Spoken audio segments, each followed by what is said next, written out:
a reminder that we are live streaming, so keep it clean. And if you're not talking, please mute yourself. Thanks so much. This meeting of Brooklyn Community Board 14 is called to order on Monday, June 14th, 2021 at 6:30 p.m. Eastern Standard Time under the applicable statutes of New York State, the Charter of New York City, the board's bylaws, and Robert's Rules of Order. The board's policy is to encourage detailed public discussion of matters before the board at our committee meetings and at public hearings. Consequently, except by board members, there will be no public discussion at our regular monthly meeting of matters about which a public hearing or a committee meeting has been held. Specific service delivery requests or complaints should be brought to the attention of the district office staff by calling the board office during regular business hours or by visiting our website at any time. Other matters of civic interest may be brought before the board during our scheduled public comment period, which will begin tonight after all other business on the board's monthly agenda has been concluded. No partisan political appeals or advertising of for-profit enterprises will be heard. Persons wishing to speak during the public comment period were asked to pre-register. With regard to roll call, we'll be taking attendance through the participants list. And the minutes have been distributed to board members prior to this meeting. Anya, did we receive any corrections via email or any other means to the minutes? I have not received any, but if anyone does want to speak out right now and let us know if there are any changes, go ahead.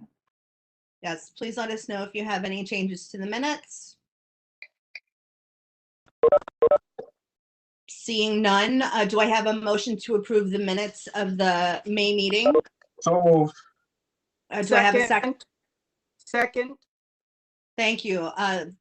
Is anyone opposed to the approval of the minutes? Anyone abstain from voting? And the minutes are so approved. We're still waiting for the district manager to come online. She's having technical difficulties. I'm just looking to see if we have any elected officials on the line who might want to speak, since this is our last meeting until September. I'm not seeing any. So I'm going to go ahead and start with the chair's report. It's quite long tonight, so let me just switch my view so we can go ahead. So happy Pride Month and happy Juneteenth Independence Day. This will be a long report, so I will pause periodically to hear questions and comments from board members. First, I'd like to welcome the new CB14 board members, Darlene Bowers, Yvette Clairjean, Talisha Sainville, Melissa Mininich, Timur Muhammad Zainab. I'd like to thank veteran board members who are leaving the board service for greener pastures: Brian Cunningham, Dominic Milley, Ray Mendez, Gary Schultz, longtime member, and Harold Sokol, longtime member. I'd like to make note of one very special board member who is moving on, Jonathan Judge. Jonathan joined CB14 at the age of 17 as an office volunteer, and since then he has served as intern, staffer, and then board member nominated by council member Matthew. Sweater is not muted. Can you please mute yourself? And if you are on your telephone, hit *6, and that will mute you. Thanks. Getting back to Jonathan. When I was a freshman board member in 2015, Jonathan, you were a generous mentor to me, and your energy around the Youth Services Committee infectious. Your leadership and dedication as co-chair of your committee was my prime example of how a co-chair should rally. I would not be the board member that I am today, nor would the 2019 to 2020 action to get out the census be as successful without your example to follow. Thank you so much for your professionalism and endless patience. So I'd like to invite everyone to unmute yourself and please join me in applauding Jonathan's service and civic dedication. Thank you, Jonathan. Woo, thank you. Woo! Yippee. You will be missed. You will be missed, Jonathan.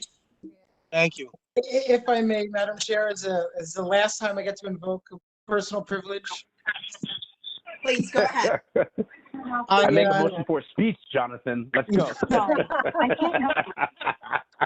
Well, then, if you make the motion, that I can have. I am so honored and flabbergasted by. I didn't expect a send-off message like that from you and the applause. And I wish we got to do this in person. This is so wrong. COVID-19. But I came here to do what all of you have been looking to do, and I don't know, I guess the greatest send off is to see the amazing people, including you, Joanne, as chair now, who are taking over the reins of the board and continuing the great work that we've been trying to do for the community, albeit we're a local level, but just because it's local and it's seemingly small doesn't mean that it isn't the most important place to make change happen and represent people and serve them is at the local level in our communities. That's the most important place, not in DC, not in the UN. It always starts where we live and how we are serving our neighbors as we wish to be served and looking out for them. That's what community boards have always meant to me. That's what attracted me to get involved in the community board and work with the youth conference and support you, Joanne, and the Human Services Committee and the nonprofit roundtable and whatever we could have all done to help with the census. I'm just grateful to see others like you have been willing to serve and continue carrying the torch of civic life here in Brooklyn and beyond. So I'm still going to be around, but I'm just grateful and to have had the privilege and the honor to serve with you all these years. So thank you so much. Thank you for giving me the time to say this. And I'll let you go on with your meeting. I miss you, Jonathan.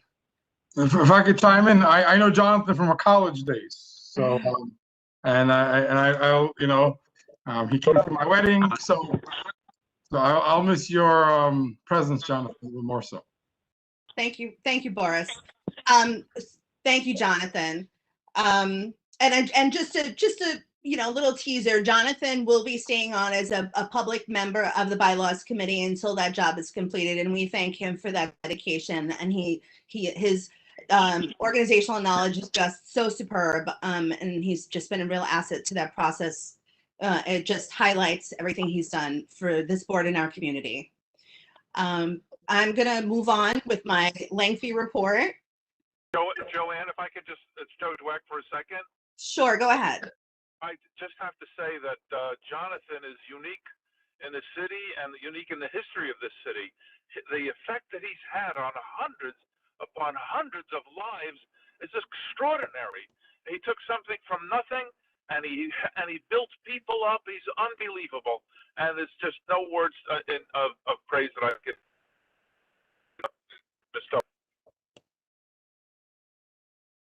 Thank you for that message, Joe. All right, so I'm going to continue with my report. And if you unmuted yourself, mute yourself again. Thanks for joining in the applause. The Borough Hall swearing in and orientation will be held tomorrow, June 15th at 5 p.m. virtually. I'd like to encourage all board members, new, reappointed, and those in the middle of their terms to attend and refresh their knowledge of the city charter and their fiduciary responsibilities. I have a quick notification to the board members. District Manager Sean Campbell and I received a short presentation regarding the Flatbush Caton Market's new home in the Caton Flats residential development. The managing entity, Urbane Development, requested an administrative letter from the board office to support their application for a 3-year, $350,000 USDA LFP grant that would bolster the operations of the commercial kitchen incubator, which will be part of the new market space. District Manager Campbell provided that letter of support on June 11th. Moving on to report out about the Borough Board meeting. On Tuesday, June 1st, I attended the Borough Board meeting. We saw a presentation from the Prospect Park Alliance regarding Litchfield Manor Accessibility Project Phase 1. An ADA ramp will be installed to provide access to the main entrance of the villa. Accessibility parking will be relocated closer and at level grade to conform to rules. Brownstone historic stone will be returned to the retaining wall to reflect the building's original design. Support was unanimously passed by the board. This is a very nice project. Regarding Borough Board resolution on the MTA zoning text amendment. A resolution to the MTA zoning text amendment was presented to the board for review. The resolution focused on ensuring that the MTA Public Arts Program remained intact in all projects associated with accessibility. Additionally, the resolution clarified that the York Street station will have special consideration given its lack of geographical approximation to construction, and thus would ensure York Street can take advantage of accessibility capital projects irrespective of distance to new development. Lastly, there is some overlap between the special downtown Brooklyn District text amendment and the MTA text amendment. Mandatory inclusionary housing to a floor area ratio limits were clarified in this resolution to be fully pursuant with zoning provision 23-154 when there's a conflict between the two texts. The Borough Board resolution passed unanimously with no modifications. So before I report out on the remaining zoning text amendment presentation we received, I'd like to preface with an action that the Borough Board took at the end of the June meeting. The chairs of the community board in attendance expressed grave concern for the timing of the 4 zoning text amendments introduced so near to the summer hiatus. In response, the chair of CB9 offered a motion that the City Planning Commission delay a decision on the final draft of the amendments, specifically hotels, fresh, and health and fitness until October 22nd, 2021, in order to afford community boards time to see the presentations and organize their positions and recommendations. The vote was passed unanimously, including affirmative votes from the representatives of elected officials. Borough Hall will send a letter to CPC regarding the action. We are very fortunate to have such a timely and accessible DCP liaison in Jonah Rogoff, and we thank him for bringing DCP presentations to the board as soon as they are available. Many community boards throughout New York City have not yet seen all of the text amendment presentations and will not have enough information to form a position until after the CPC approves the draft with the current schedule. While changes can be made before the matter goes before City Council, the process is much more difficult after CPC sign-off. Rushing these amendments through the ratification process during the summer circumvents community discussion and leaves the community out of the process.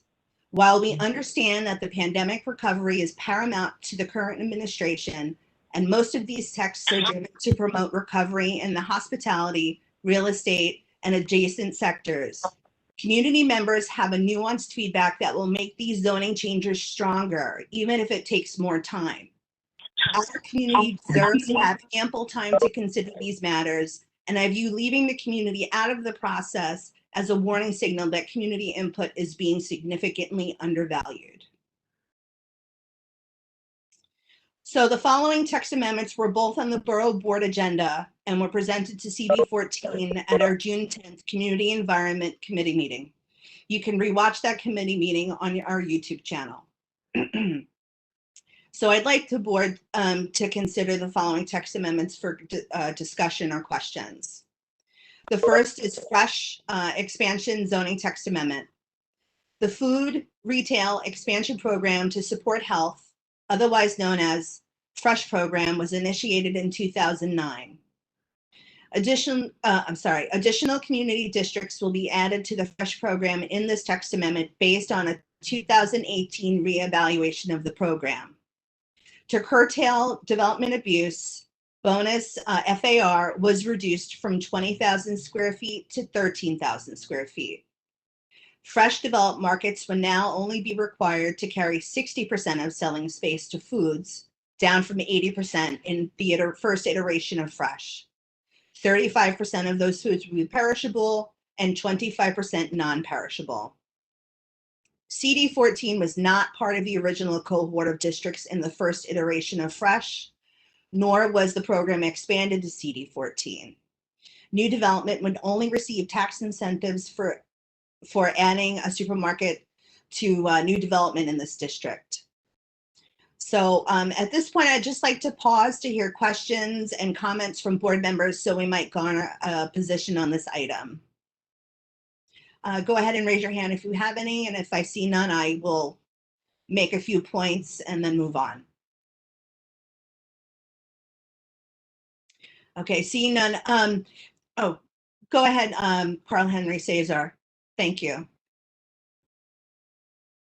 So Chairperson Brown, thank you very much for the recap. And so I had a question about the conversation with the borough board. And so if I understand correctly, has it been agreed to that the conversations on the zoning text amendments would resume in the fall? Or is it that, you know, the community boards are unanimous in that, but there's still more conversation that needs to be had if the city will go forward with its plan? So I don't have any further information from Borough Hall about the letter that was sent to the City Planning Commission and whether they will agree to delay their determination on these zoning text amendments until October 22nd. So as soon as we have, confirmation that they agree, we'll disseminate that to the board. But all of the chairs and the representatives of elected officials that attended the Brooklyn Borough Board meeting were in agreement that that was a good timeline for them to be able to see the presentations that they were missing and have enough information to establish a position on these zoning text amendments. Thank you. Seeing no other hands, I'm gonna just make a couple of points about why it might be important to have this program in Community District 14. We have quite a few single-story grocery stores, and we've seen an example this year of a grocery store that became subject to development. Fortunately, the owner of the property is willing to put that grocery store back into the residential development once it's finished. But with nothing other than tax incentives, which may behoove the developer, it might help to protect our grocery, or especially our single-story grocery stores in the district. Just off of the top of my head, there's the Key Food at 786 Flatbush Avenue. There's the Ideal Food Basket at 2036 Bedford Avenue. There's the C-Town at 597 East 16th Street, the Flatbush Food Co-op, and the Stop and Shop whose address is Flatbush Avenue, but its entrance is on Tilden. So I just wanted to bring that point to the board and let me know if this is a point that we want to send off with our comments to CPC. Otherwise, I'll move on to the next zoning text amendment. Okay. Seeing no hands, moving on. So the next text amendment was the health and fitness zoning text amendment. Gyms, spas, and now licensed massage therapy clinics will no longer need a BSA special permit to occupy retail space. It's the Board of Standard and Appeals. High impact gyms would require certification of noise compliance. This would likely fall under the purview of DOB for enforcement. The rules are a bit different for gyms that are less than 10,000 square feet versus greater than 10,000 square feet. Licensed massage therapy clinics will be permitted in locations similar suited for community facilities like physicians and dentist offices. These businesses will not be able to establish a presence in C1 zoning districts without a special permit, but can occupy space under this text amendment in C4, 4A, and B4 areas. And again, I just want to point out, by eliminating the boards of standard and appeal pathway, which includes community and community board process, community feedback is being left out again. So I will pause again to hear questions and comments from board members, so we might garner a position on this item. I'll wait for your hands, otherwise I'll move on. Okay, I see a hand from Nikki Levinson Angulo. Go ahead. Hi, I think with this, and Joanne, I really defer to your experience of the meeting that you were in, and I do really feel that it was a sort of a lack of respect or planning from the city in terms of the scheduling around this. But at the same time, I'm sorry, I'm a little late. I'm responding to all three of the proposed text amendments, not the specific one you just said. But I also can kind of understand the city's sense of urgency on these three things.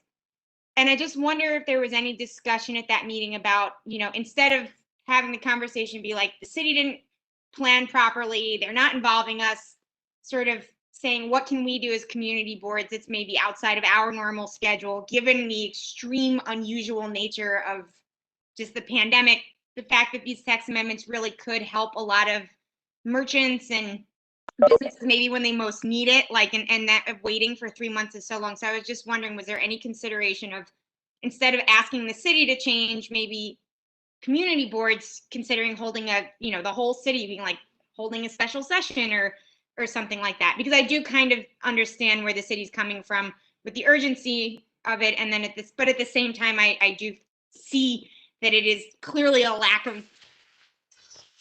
So does Sophie. That it's like clearly a lack of planning on their part and not incorporating the community board process into their thinking. The chairs seemed unwavered in their ability to want to meet over the summer, and I will say that is likely because, number one, there seems to be a precedence. I get the feeling that there was a precedence, that there are things that are timed so that the process is interrupted for communities. But again, I agree that these zoning text amendments have a great value in pandemic recovery, but I think we should be concerned that this may set a precedence and pushback is necessary. So I hope, but I'm totally in the same mindset as you. I see a hand up by Greg Alvarez. Go ahead, Greg. Yes, thank you, Joanne. Yeah, at the committee meeting as well, I think in particular for the PCE text amendment, I don't think they had a very good answer, and I think a lot of us sort of pushed on this to see what they intended to do moving forward on these sorts of uses. If you do remove the BSA requirement, there didn't seem to be a good enforcement mechanism that they had in place, because this use has a history of bad actors, I would say, because that operators would open without getting the BSA approval, and then after the fact, maybe they would either try to clean it up or they would just keep paying fines until until it got to cost prohibitive. So I don't know if there was some way to incorporate that thought, just because that did seem to be something that was raised by a few folks at the committee meeting. Yes, the enforcement by an already strapped and budget cut DOB is of concern, because that's usually where these noise complaints, that's the purview of these noise complaints.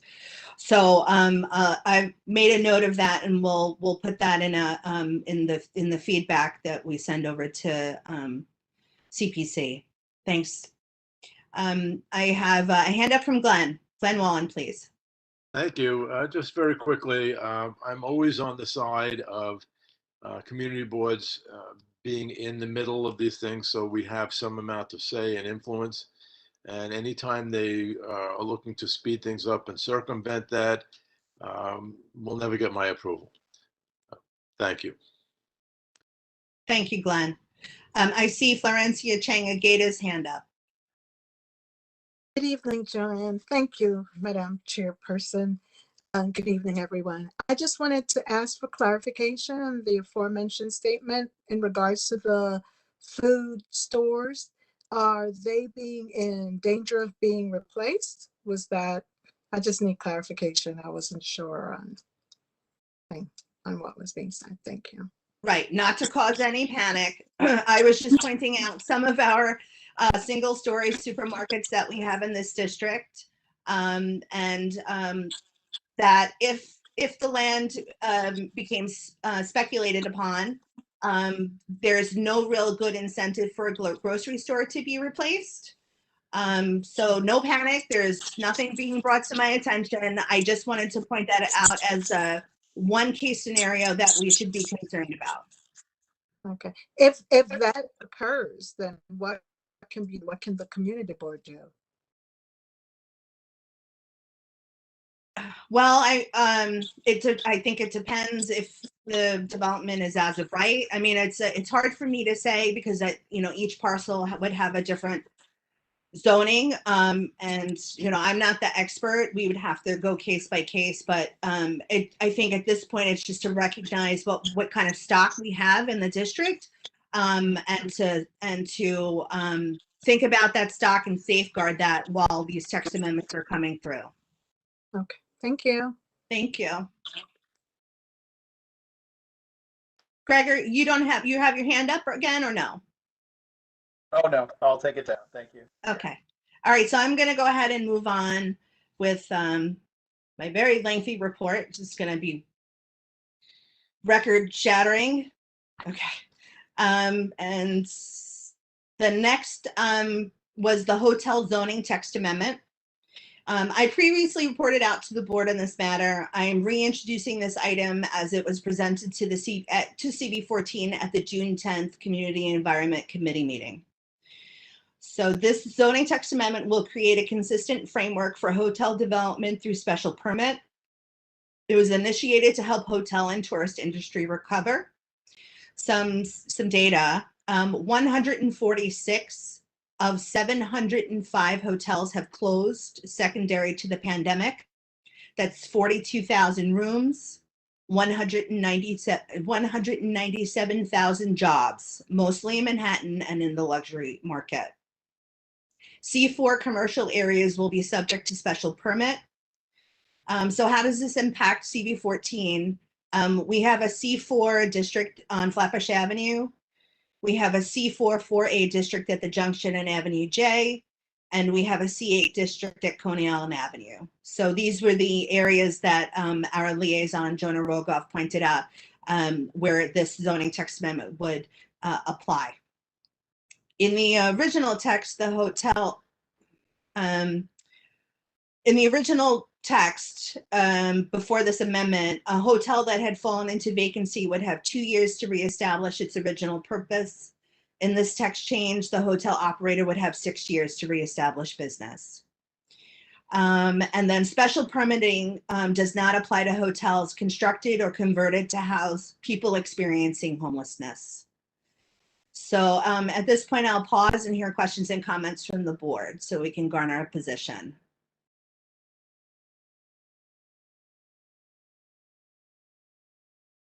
All right. Seeing none, I will move on. Yeah. So that's it for reporting about the borough board and the, oh, Nina, go ahead. I see your hand. Yes, I just want, I mean, the particular areas that you identified are commercial zones. However, I'm just concerned that if there are any properties that interface because of, say, the side of the building, the back, whatever, with, non-commercial zones, residential areas, that I think it behooves us to be aware of community response to the building of such entities, especially particularly, as I say, where if there are locations that are proposed that do actually interface with non-commercial areas. And in other words, if something's in the middle of Coney Island Avenue between, say, I don't know, Ditmas and 18th Avenue, it probably doesn't have a lot of impact on residential areas, although the back of the building may be there. But, in terms of height, in terms of, volume and so forth, I think that it really behooves us to be sensitive to and listen to members of our community. Thank you. Right. So my understanding, by providing a consistent framework, the Department of City Planning is attempting to help the development of hotels interact with the community better. For example, so where a driveway might cross the sidewalk to allow guests' cars in, the Department of City Planning may have different suggestions based on some of the things that they've seen go wrong, and they might lead the hotel developer in a direction that would be safer for pedestrians.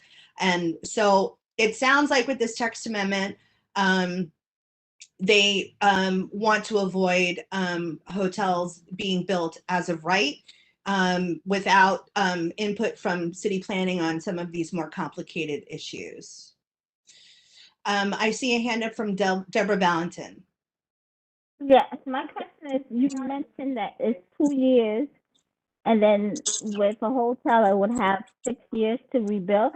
So does that mean the building would stay vacant all that time? So I don't have an answer to that. In some cases, some hotels have been converted to house people experiencing homelessness. So I'm not exactly sure when the hotel is vacant, how the operator wants to proceed from there. But what the city is trying to do, instead of having this short time limit for them to financially recoup or do what they need to do, they're giving them 6 years to be able to get back to business. And this is part of the pandemic recovery. Oh, okay. I see a hand up from Florencia Changagata. Go ahead. Did you say me? Hi. Hi again. Yeah. And what Deborah said was one of the questions I wanted to ask. And you actually addressed a part of it, in that some of the hotels that have been in our communities, some of our communities in Brooklyn, they've been in operation like 4 or 5 years, and then they've become shelters. So I just wanted to know if that is like a standard practice for the local hotels, or. I couldn't say if that's the evolution of a property that is not receiving tourists. But again, these special permits do not apply to any facility that's being currently used to house people experiencing homelessness, or those that are constructed to serve that purpose. Okay.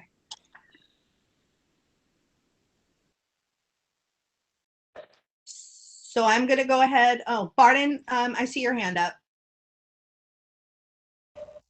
Thank you. So is the thought then that if we are to have input, if they do not postpone the vote, that we have to take a vote on it this evening?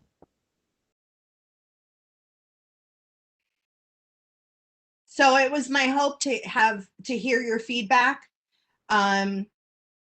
and be able to provide a position of this board to CPC, since we are one of the boards that were able to see all of the presentations before we went into hiatus. And again, we don't have a clear answer as to whether or not they will delay at least the Fresh program and the Health and Fitness program to October 22nd. So I'm not really good at forming motions right at this moment, but if somebody has a motion that they'd like to form, and we can float that about these text amendments, so we can go ahead and formally tell CPC what our position is. Well, I'd certainly say that to start, the preamble should be essentially that we do feel that this has been rushed, that we would rather have had more time to consider it, that, any one of these text amendments would probably have occupied a committee, for a few weeks to pore over all the little details. I'm not sure, what kind of consensus there is on the three. And I guess I'm just thinking we'd probably have to take a separate vote on each one of the three, would be just my hunch, hearing that there's some objections and some support amongst the various board members. Just a thought. So perhaps regarding Fresh, the motion is that Community Board 14 has some concerns about properties that are currently being occupied by grocery stores that may be speculated upon, and we feel that being a community district being part of Community District 14 being part of the Fresh expansion program would give us more leverage to maintain our supermarket stock. So that was really long. Sounded good to me.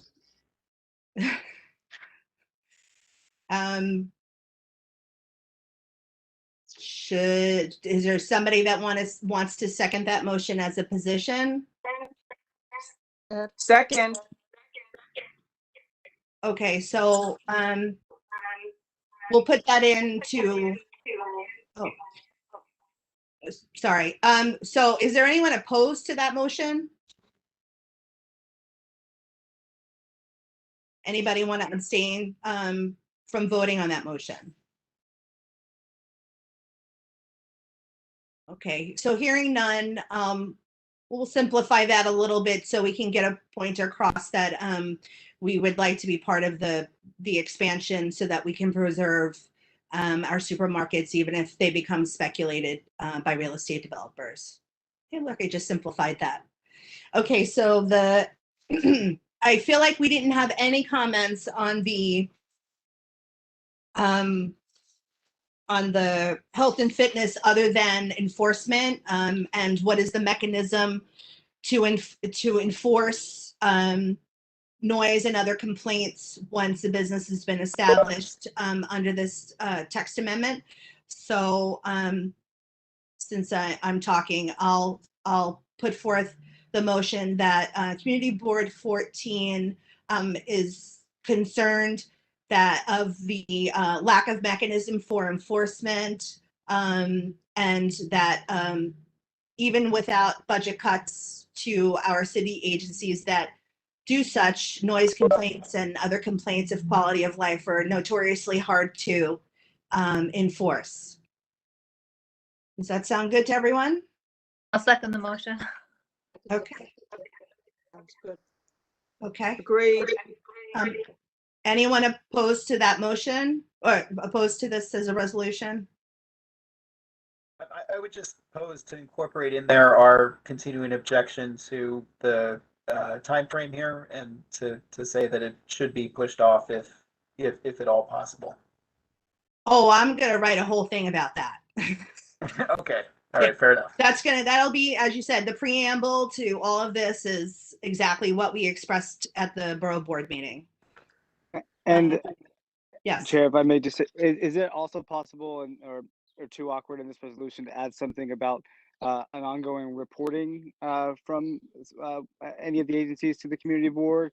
I don't know if that's within our purview, or something along the lines of when we ask for data about the noise complaints in the community, somebody has to give us the data. I know that's typically more council related, but just in the absence of enforcement, if we could get the data so that we could rally behind like some actual numbers would maybe be helpful. I'm going to pause there. District Manager Sean Campbell has her hand up, and then maybe she can help weave in the reporting data and the request to do so within this. Hi, Sure. Sean. Hi, sorry for my earlier technical difficulties. It's so good to be with you. I'm over the stress of that. Michael, first of all of that data is public information anyway, and we do get it as a course of action. So, we could reiterate wanting that, wanting to work with agencies on that. But I just wanted to add along these same lines, the fact that in addition to the enforcement issues, Department of City Planning also said that DOB was going to have to write into building code something that pertained to gyms, potential use of heavy equipment, say for instance on a second floor of a building. And DOB hasn't even, who even knows if they have a heads up that they're supposed to write this new building code. So approval of this would also presuppose approval of that, and DOB isn't even there. So I just wanted to sort of reinforce the concerns about timing. I mean, they're even ahead of themselves with this. And so there's the noise enforcement, and then there's the building code enforcement. And then, yes, what you said, the extent to which that enforcement would be subsidized by additional budget to take on this additional enforcement role when DOB already is under-resourced for the complaints that we deal with now. So I just kind of wanted to amplify that and add the other kind of branch of it. One quick thing, just to respond. If we have the data already, does the data suggest that there's an issue with noise complaints with these type of establishments that are getting fast-tracked by BSA or subsidized, however Sean said it? Is this an already existing problem? Not a big one on our radar. There have been places from time to time, but they sort of bubble up as one-offs. I don't think that there's like the sort of overarching, oh my goodness, problem in the district with noisy gyms generally. Got it. Thank you. Whoever, if there's a member of the public that's complained about theirs, they're like, what? Yeah, anyway, not.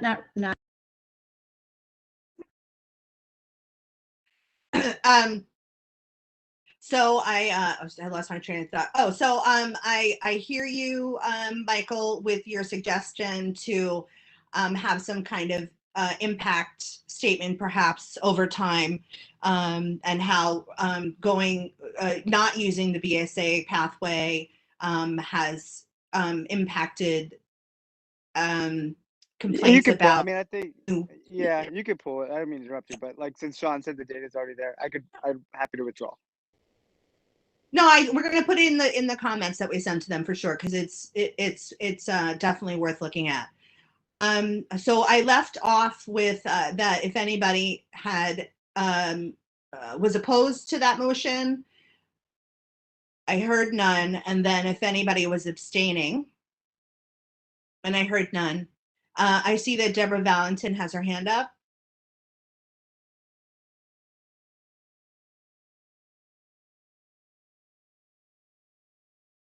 Maybe it was from before.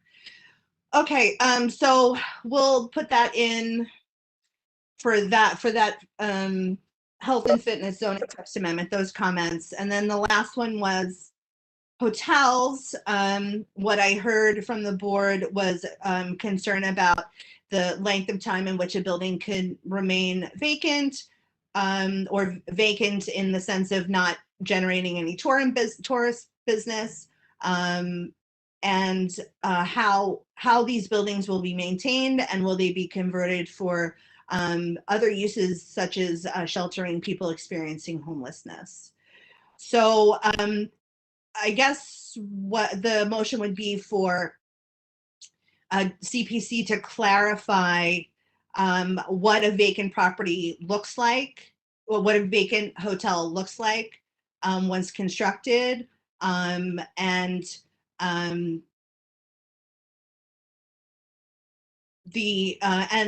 does that include the conversion to shelters or other housing for people experiencing homelessness? Does that sound good to everyone? Can we, I'm sorry. Yeah. can we oppose to them, building a vacant hotel in CB14? Is that something that we can, do we have? I do we have don't, I don't think that the intention is to build a vacant hotel. I think they're talking about hotels that. I'm saying, can we oppose to having a hotel, using a vacant hotel as a homeless shelter in CB14? So my understanding, and Sean can clarify, is that community districts and community boards don't have any say in where the Department of Homeless Services place shelters. So I believe that that would not be a reasonable request. Is that right, Sean? That's for when they cite an actual transitional housing facility. The use of hotels is something that the current administration sent out a letter a few years ago saying that they were going to disengage from that policy.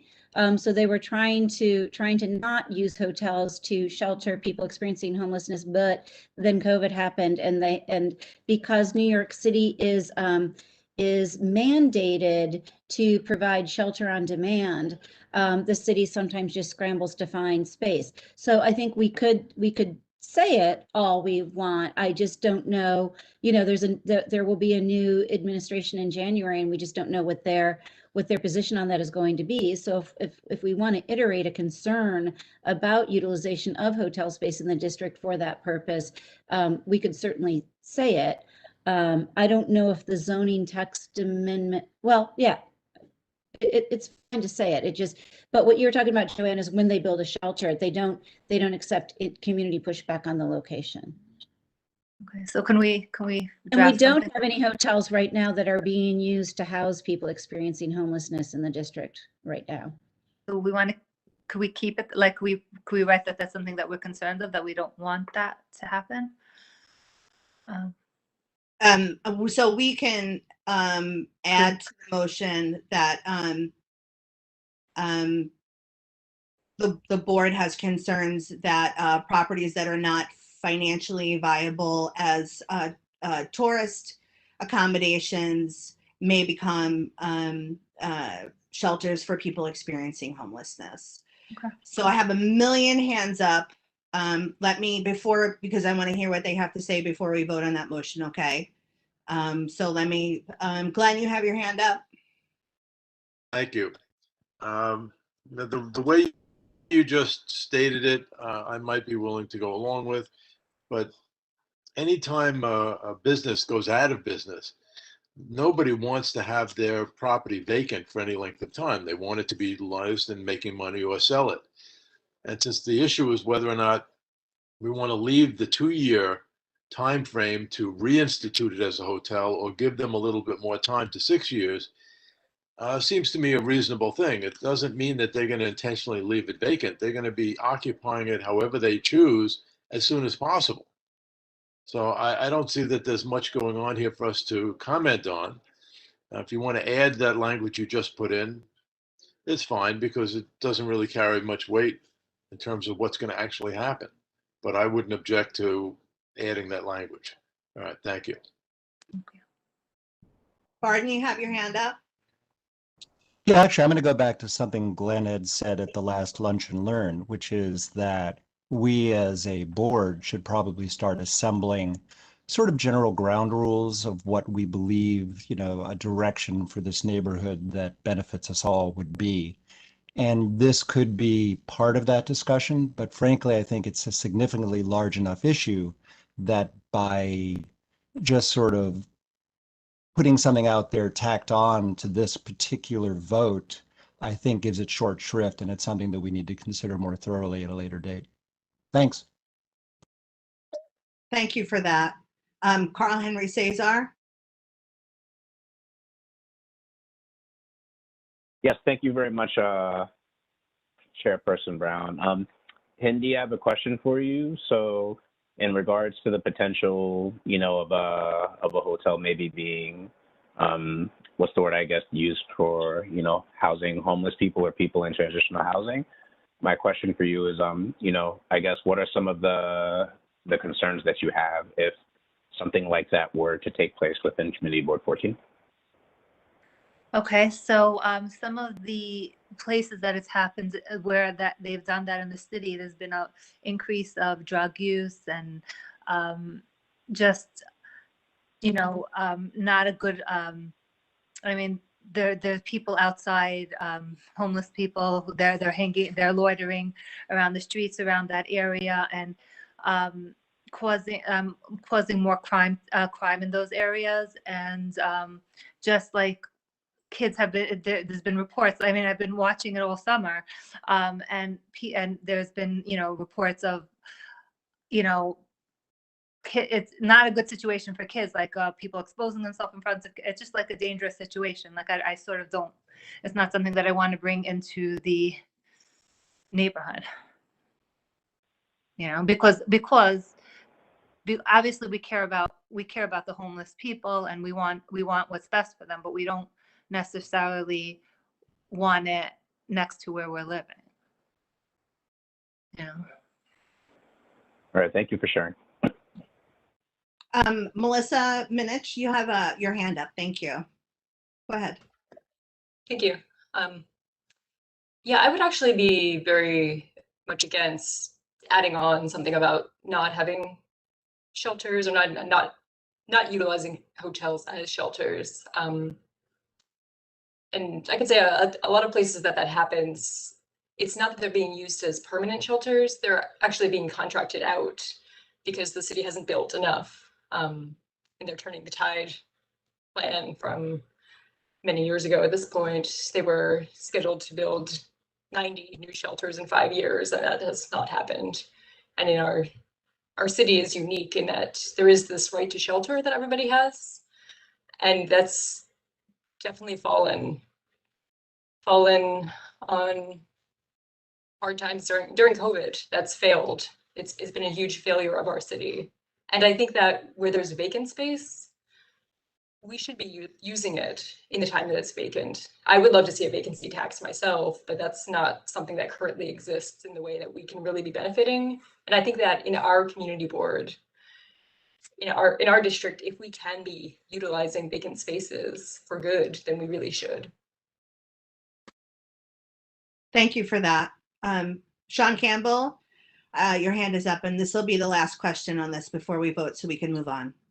Yeah, I want to try to swing it all together and just wonder if the best approach for this particular letter is to keep our eye on the ball and have it pertain to zoning and the zoning process, and then work with this board and the responsible agencies on issues regarding homelessness, and maybe make that, I don't know, next year's Lunch and Learn series or something like that, so that we can dig in deeper and formulate a board position, because it feels a little bit swift to then tack it on to something that really, I don't know that DCP is going to ponder deeply comments about uses of space for people experiencing homelessness. So, and I think that the main focus, and I think that this conversation illustrates this, the main focus should be on the timing of this proposal and the inability for a board to genuinely suss it out and dig deep on it and come to a consensus in the given time.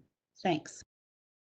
If that was a proposal from Sean, I second it. I never know Robert's rules, but I could not support. I'm not a board member, but somebody else can reiterate it. Okay. I motion. This is my first time. Okay, so let's see how I do. Motion to move forward with the letter as characterized by the chair, minus Hindy's editorializing about concern and fears about people experiencing homelessness. I second that Gail motion. Smith, second a motion. Anyone opposed?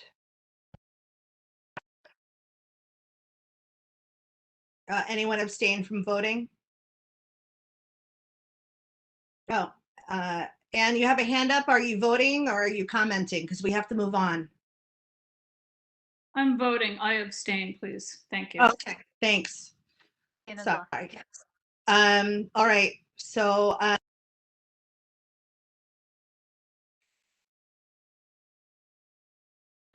You're muted, Chair Brown.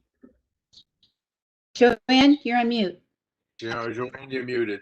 Thank you, thanks. That it was very difficult for this board to look at this hotel text amendment with clarity, given the short period of time that we had.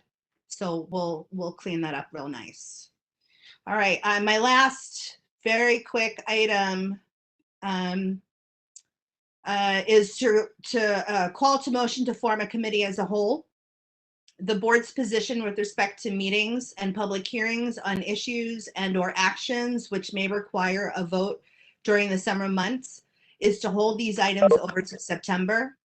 The board will convene virtually should there be an item that requires a vote, in which case it's recommended that the board vote on a resolution empowering a committee of the whole to take action on behalf of the full board. This enables the board to satisfy its quorum requirement during the summer months. Do I have a motion from the floor to convene a committee of the whole? Motion for the floor. Is it seconded? Second. Second. Anyone opposed? Anyone abstaining? Okay, the resolution passes. I believe that concludes the chair's very lengthy report. Thanks for sticking with me. There was a lot to get through because we were really pounded with a bunch of stuff right at the end. So let's backtrack. I'm just going to take a quick look. I don't see any elected officials. Poor people would have been waiting forever anyway. Moving back to District Manager Sean Campbell's District Manager's report. Thank you. Thanks, Joanne. Well done. And thanks, everybody. Sorry again for my technical difficulties. Of course, it's the last meeting of the season that happens, but here I am. And it's so nice to see all of you and to welcome our new board members. I'll send out an email tomorrow with my cell phone number. So if you want to just catch up, give me a call and chat about the community board and any questions you might have, you'll have that number, and please feel free anytime.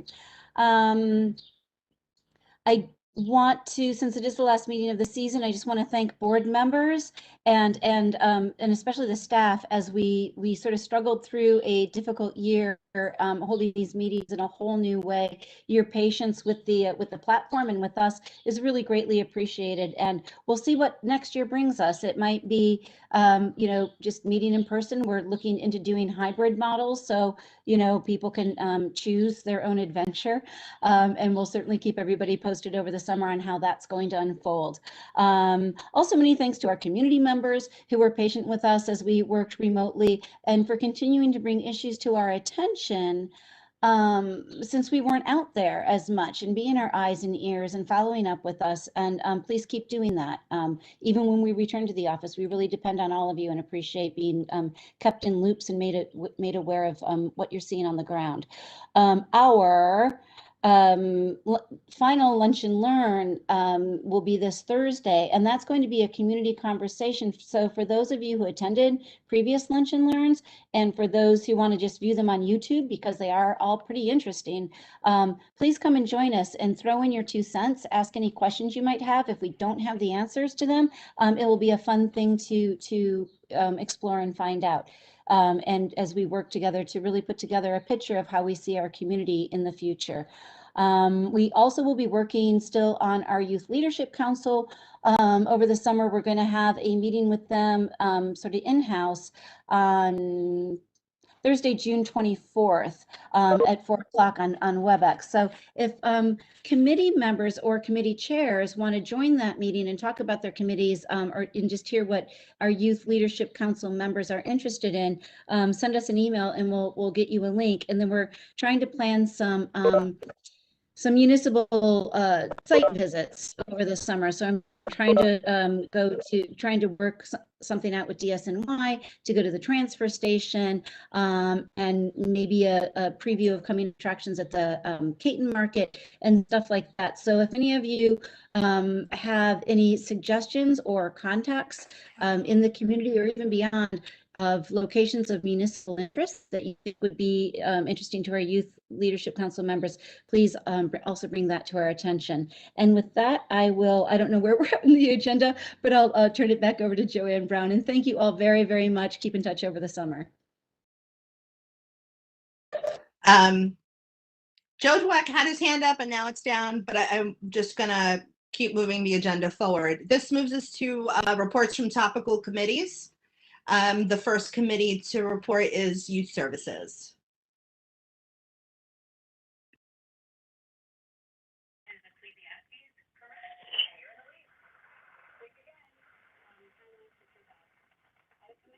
I know that Dwayne Joseph was on, but he too is having technical difficulties. He might be calling in.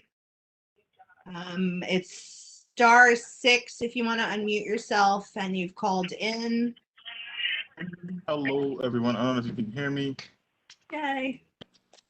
Hi, forgive me. I'm still at work, so I'm trying to do two things at once. First, I want to say, forgive me for being late today. I want to say a cheers to my coach here.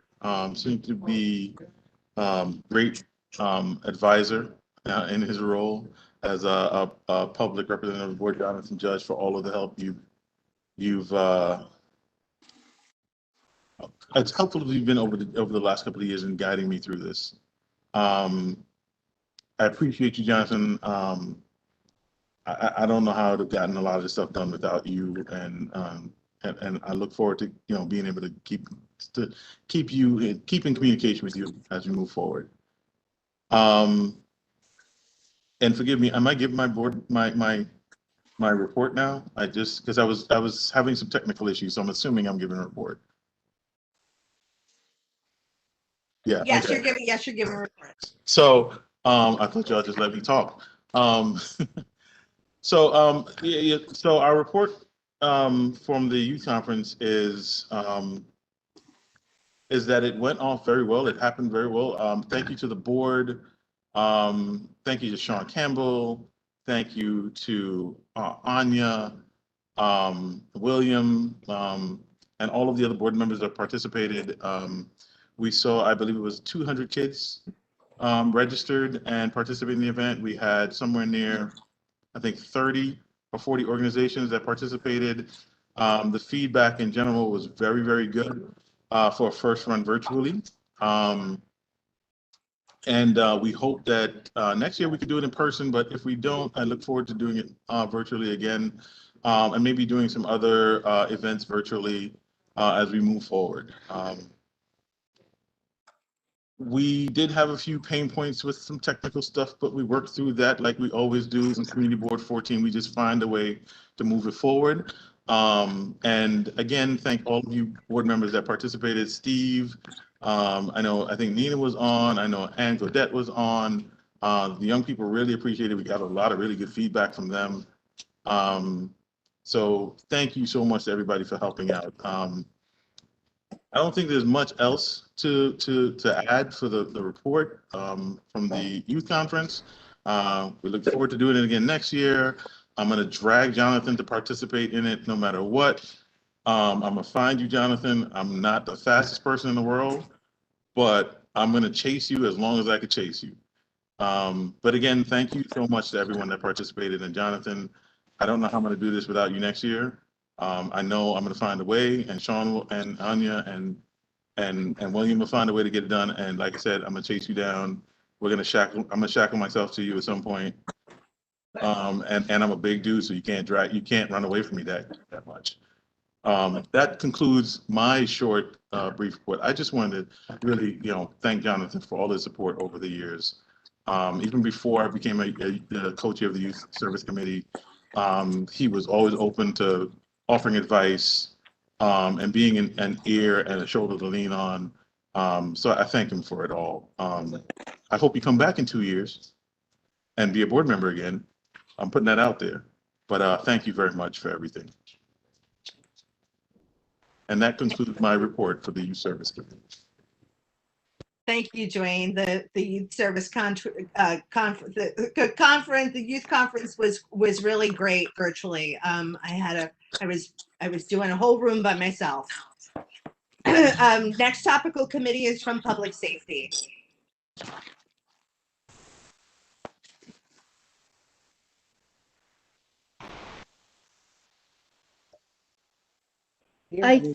Speed Plotzker couldn't make it this evening. It's the first meeting he's missed in his whole life. He was very sorry to not be able to join. And I don't see Brian, who will be Brian Cunningham, who will not be with us on the board any longer, sadly, here. So I'm just gonna, I just quickly put into the chat the updated crime statistics from the precinct. There was also a very informative report from FDNY, and I'll try to get the number into the chat before the meeting concludes. There is a number that you can call FDNY if you're having a street event, and they will send out a representative to present fire safety information. So we encourage you all to take advantage of that service from FDNY. We'll try to get the information into the chat. Otherwise, email us and we'll get it to you from the office, from the virtual office. Thanks. Thanks, Sean, for filling in the gap there. Next committee report is from Community and Environment, please. Okay, we had a meeting on June 10th with representatives from the Prospect Park Alliance, and they were talking about replacing the tennis bubbles, which are inflatable now, with semi-rigid ones, so they can be up all year long. Better for the environment. They'll also get rid of some of the heavy equipment they have there that is needed to inflate them. And basically, we felt it was a good idea. The presentation was great, and they've asked us to provide a letter of support for it. Sean did a wonderful letter of support for us, and we'd like the board to approve sending out the letter. I'd also like to add that the improvements on the tennis courts, in addition to being more environmentally sound and friendly, will also be more accessibility friendly. And I think that that's a really critical issue. They do have a program there. Special ACEs, I believe is the name, which involves incorporating tennis for physically and mentally challenged individuals. So that's a really important upgrade. Right now, it's not 100% ADA compliant. With the new building, it will be 100% ADA compliant, including people in wheelchairs.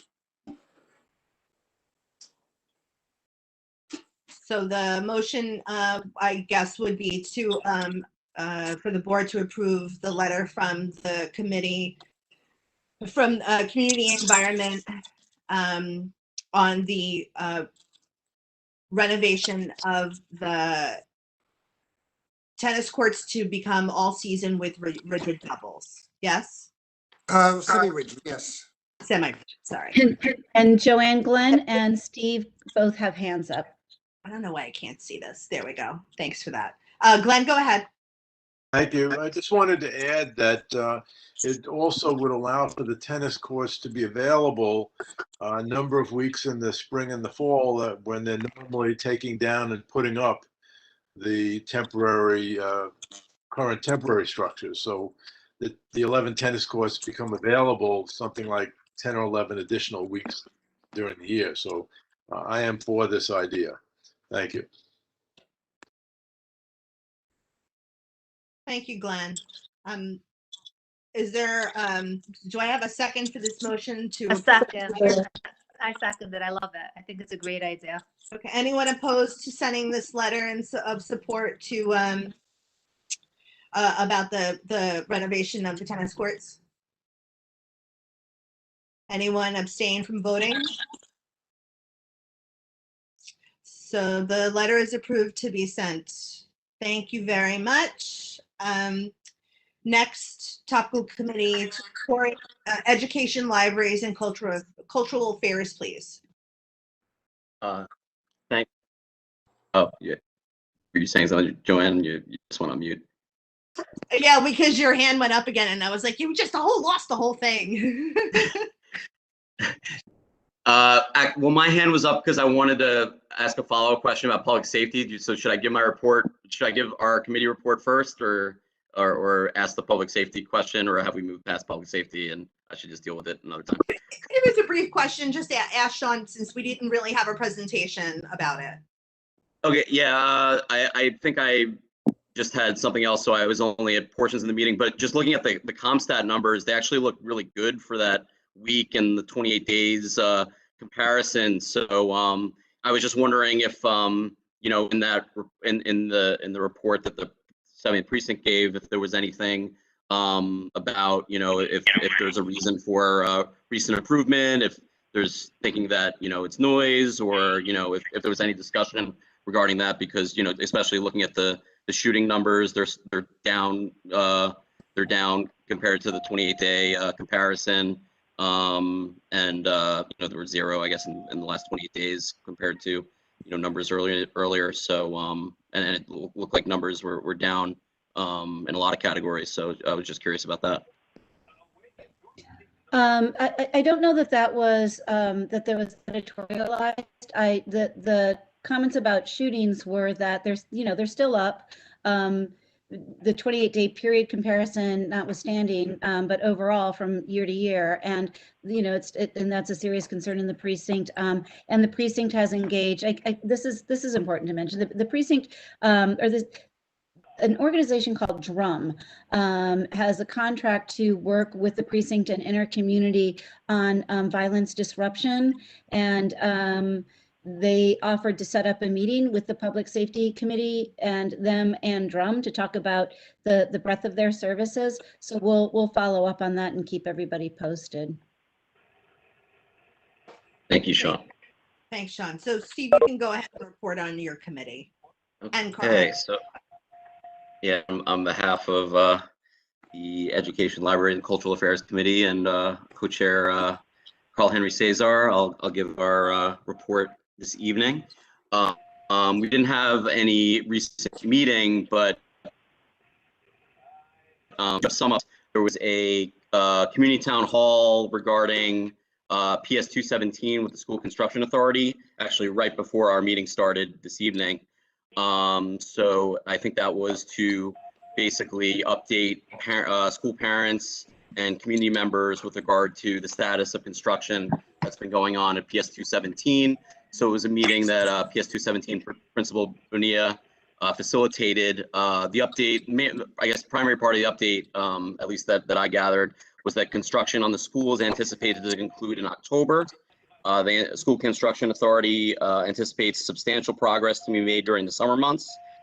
SCA is acknowledging that delays have occurred due to COVID and because it's taking more time to order construction materials at the present time. They're hoping to hit their October target with basically one worker shift through the course of the summer.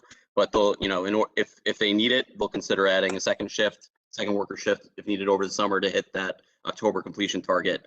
And SCA said that in order to improve communications with the school and parent leaders going forward, it'll have bi-weekly updates and bi-weekly meetings. So, so hopefully folks who expressed their feelings that they were kind of taken aback by all the delays, hopefully the improved communication will help things going forward. With regard to the school playground, that's anticipated to reopen in October when the shedding is taken down that's there on the yard. And then along with that, a track replacement design is going out for bid in July, and work on that track replacement is anticipated to begin around October. That work normally takes about a year, they said, but that is also subject to weather and unforeseen circumstances. So they did put that caveat out there. But the hope is that it will start in October, and hopefully October 2022, that track replacement will be finished. So that's our school-related or education-related update, if you will. I also wanted to mention, we also want to mention some cultural affairs notes. Hopefully some of board members and community members were able to take advantage of the Artmageddon event that happened in Nimbus Park yesterday. There's I think I mentioned before, but there's a group, Operation Gig, that supports basically porch concerts for local and other musicians. So they update their for folks on Facebook. They're a good follow in terms of finding out about local porch concerts, especially in Ditmas Park. Also, on a related note, on Father's Day, Sunday, June 20th, from 3 to 5 p.m. is the second annual Make Music Ditmas, which is being put together by Flatbush Development Corporation, Portellia Merchants Association, and others. There's 8 different musical acts happening at porches around the greater Ditmas Park area, from Beverly down to Ditmas Avenue. For folks who want more information or are interested in volunteering, you can email smallbizsupport@fdconline.org. And then the last thing for cultural affairs, I did want to note that the King's Theater calendar is now up and running. The first event listed is starting the end of August. They have events listed through April. You can go to www.kingstheater, theater with ending with RE, not ER.com. Because I know they've presented to us before, and you know, we were waiting a long time to see if we could provide an update regarding King's Theater programming. So glad to see that's up and running again. And also, we'd like to, on behalf of the committee, we'd like to welcome all the new board members. Hope you'll make your way to ELCA meetings come the 2021-2022 year. And for departing members, we'd like to say goodbye and thank you for your service to the board. That's all we got. Thanks very much for that. Next committee is transportation. Hi, this is Joel Siegel, and okay, now I got it. Steve said, I just want you to know, Steve said that if you need more information about the Make Music Ditmas, I think he gave a website or something, but I'm going to tell you, the only thing you need to know is that it's all happening at 518 Westminster Road, where my band will be the first act at 3 o'clock, and then 4 o'clock we have a great jazz group. So that's all you need to know. Anyway, as far as transportation goes, we haven't had any meetings in a while, but and I don't have a report. I don't know, Deborah, do you have anything to report? My co-chair. Oh, no, I don't. Sorry. Okay. I want to wish everybody a great summer, and everybody get vaccinated so in September we can all meet together and see each other and enjoy the camaraderie. All right. And thank you. Have a great summer. Thank you for that. You're welcome. Next is Human Services Committee. The Human Services Committee doesn't have any formal report to provide. Ruhi, sorry. Do you have any announcements that you wanted to make before I end the committee report?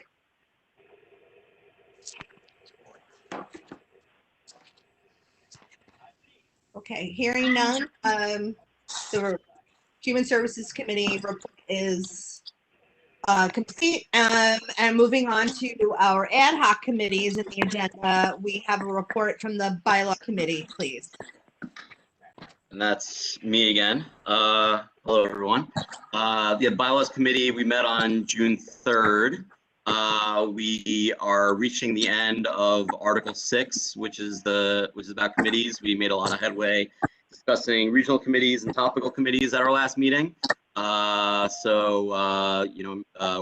happy with where we're at, but we're pressing ahead. So we decided during that meeting that we're going to continue along during the summer. So for those that want to keep in touch during the summer, as Sean alluded to earlier, the Bylaws Committee is an excellent way to do so. It comes highly recommended.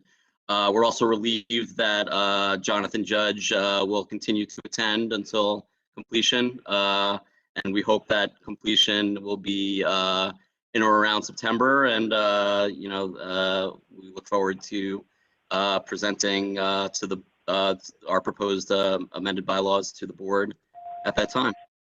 And so I would say have a great summer, but since I know I'll be seeing everyone at the Bylaws Committee meetings during the summer, no need. So see you then.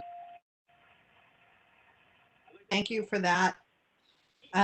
This concludes the report of committees and moving the agenda forward to our public session comment period. Anya Hoyer will be moderating this part of the meeting because everybody's really sick of hearing of me. So whenever you're ready, Anya. Okay. Sorry about the ambulance going by, remote meeting. We have 7 registered speakers this meeting today. So I will read their names in order at a time. So we're going to begin with Matthew Pitt from Councilmember Farrah Lewis's office, followed by Carlene Ferrier from Metro Plus Health, followed by Byron and Tyrone from Neighborhood Housing Services. So go ahead, Matthew Pitt.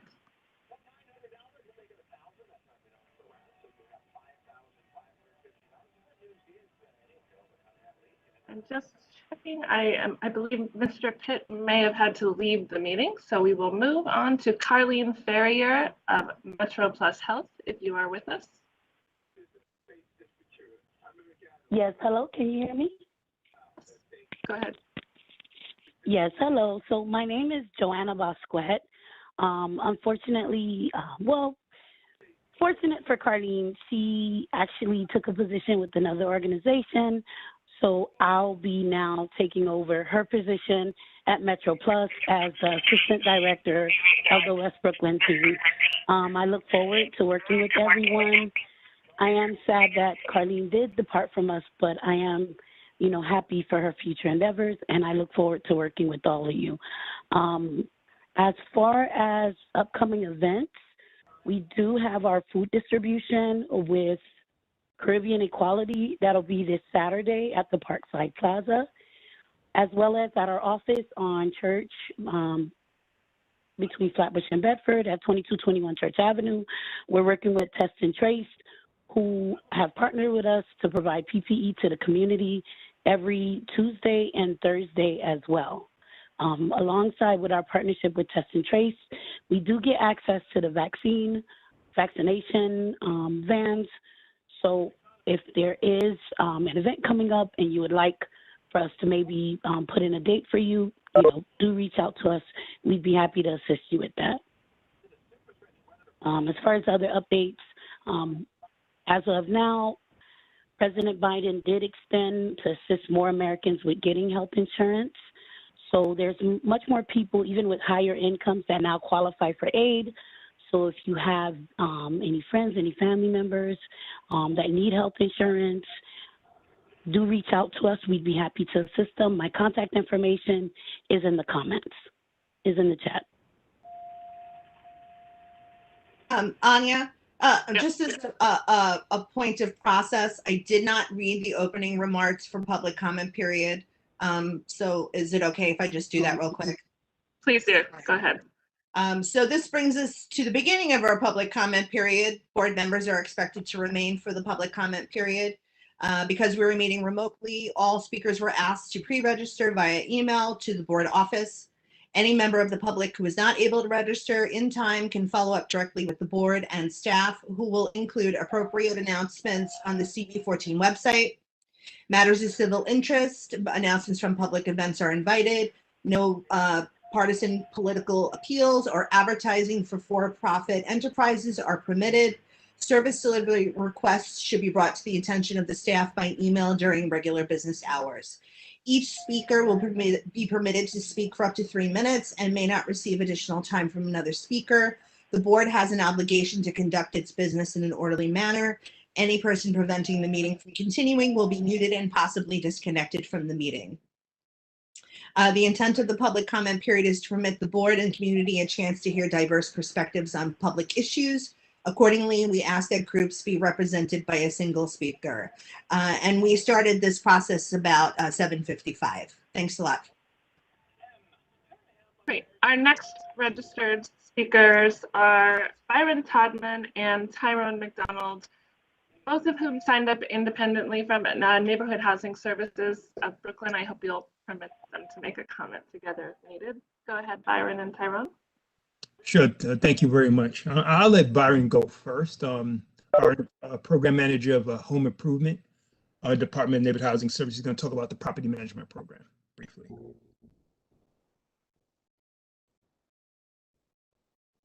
Are you there, Byron? Yes, thank you. I'm sorry about that. I'm going to make this brief to get everyone to their summer break as soon as possible. Again, my name is Byron Todman. I'm a program manager with Neighborhood Housing Services of Brooklyn. We are very excited to announce our latest program, which is a property management program for small property owners. The goal of this program is to bring professional property management services to owners of 1 to 4 unit properties in Brooklyn. The program is going to be rolled out borough-wide, but our focus will be central and southern Brooklyn. Again, the goal is to bring professional property management to small property owners, and it will run the full range of services of tenant selection, rent collection, maintenance analysis.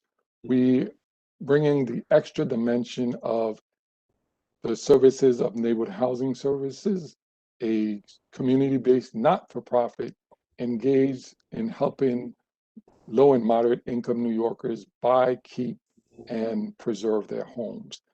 That being said, that's the basic focus of this program, is to help our communities preserve their properties and create generational wealth. We will be holding a webinar on the service, and you can register at our website, nhsbrooklyn.org, and go to upcoming events.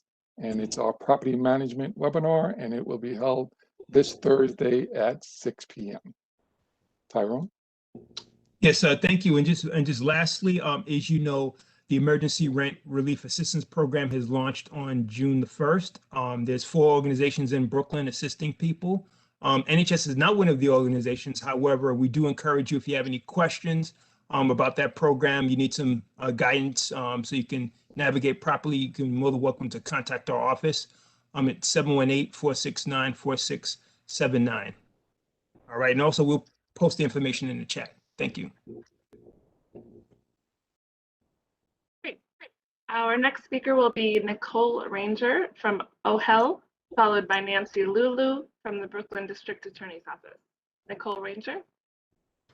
Hi, good evening, everybody. So my name is Nicole Ranger, and I'm a crisis counselor at OHEL, which is funded right now by New York Project Hope from the state, and it is in response to COVID-19.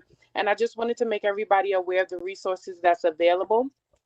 So we offer a free and anonymous crisis counseling for anybody who may be feeling stressed, anxious, uncertain, isolated, or scared due to the effects of COVID-19.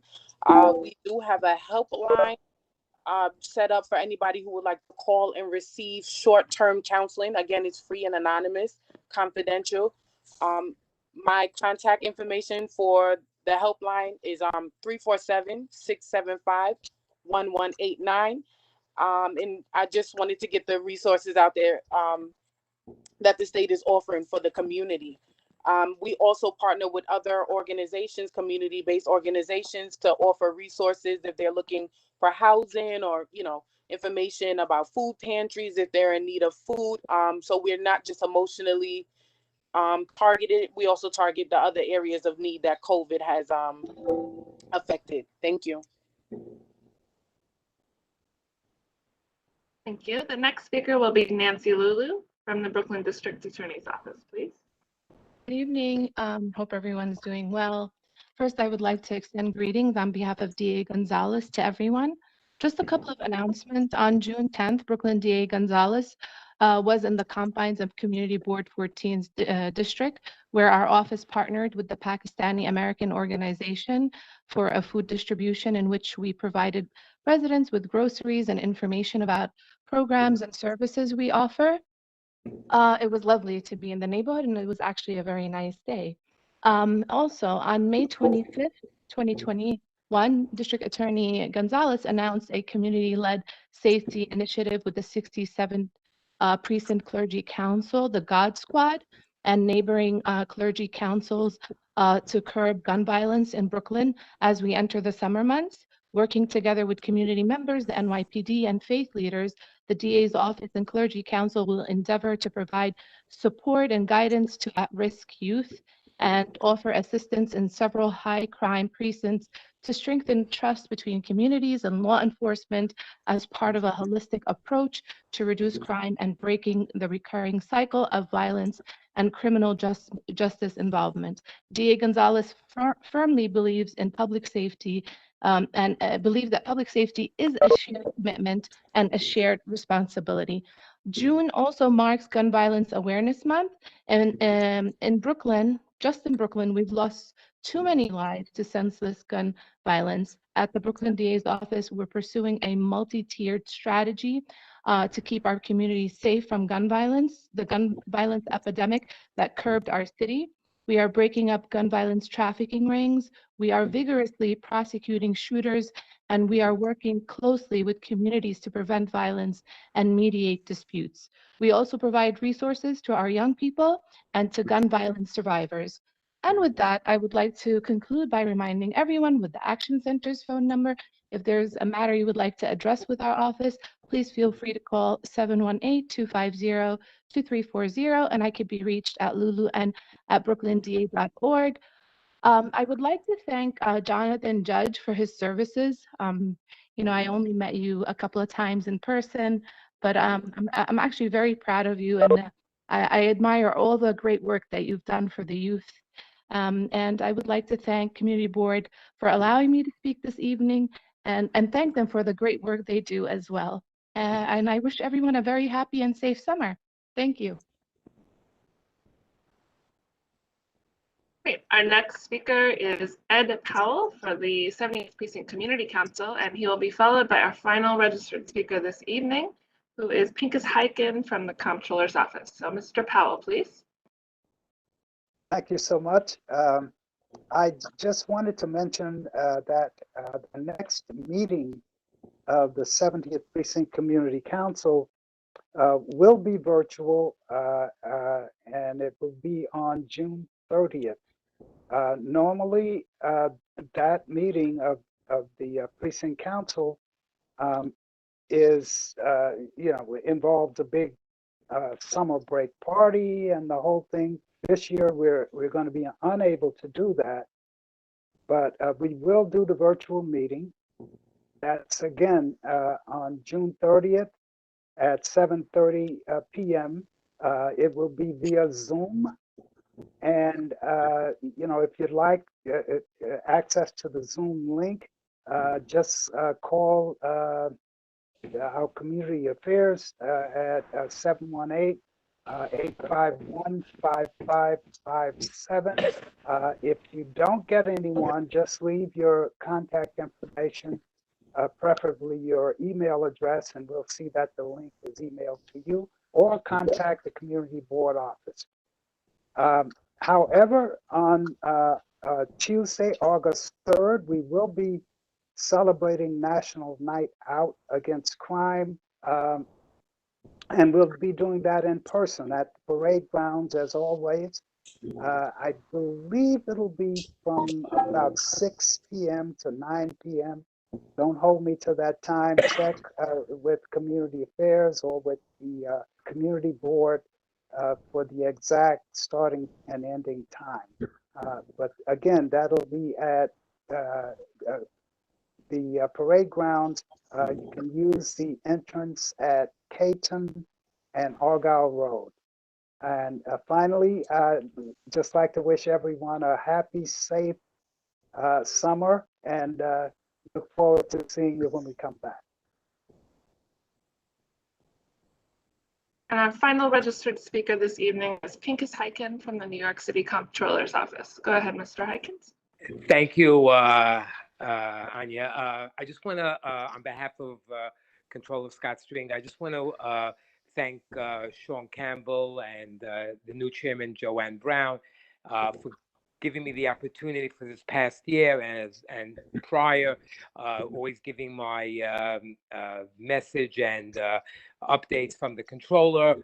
And so looking forward to being back in September. So I want to wish on behalf of the controller to everybody a happy and a healthy, safe summer. And those who haven't been vaccinated can please get vaccinated. And again, thank you, Sean and Joanne. Have a pleasant summer, and to everybody else. And Joanne, that's our final registered speaker this evening. Thank you so much, Anya. And thank you to all of our registered speakers and bringing that important information to the board. So just a reminder before I ask for a motion to adjourn, orientation is tomorrow at 5 o'clock. Okay, let's go. Newsom, what's doing? And How are you? What's doing? Thursday is our lunch and learn. Do I have a Good motion word out to there. adjourn this community board meeting? Adjourn. Motion to adjourn. What are you Second. saying? This meeting of Community Board 14 is adjourned at 8:10 p.m. Everybody have a great summer. Night. Have a great summer, everyone. Have a great summer. Have a Enjoy great your summer. summer. All Good safe summer, and do everybody. well. Remember to vote. Be safe. Miss you Thank you. already. Thank you, everyone, for all your help. Thank you, Sean, Anya, and Brian. You're the best. Jonathan, we'll miss you. Sean, thank you, Anya. Good night, Alvin. Good night, Night, Phil. Ann. Good night, Clay. Good night, everyone. Good night, Thanks, everyone. Joanne. Thanks, everyone. Take care, everybody.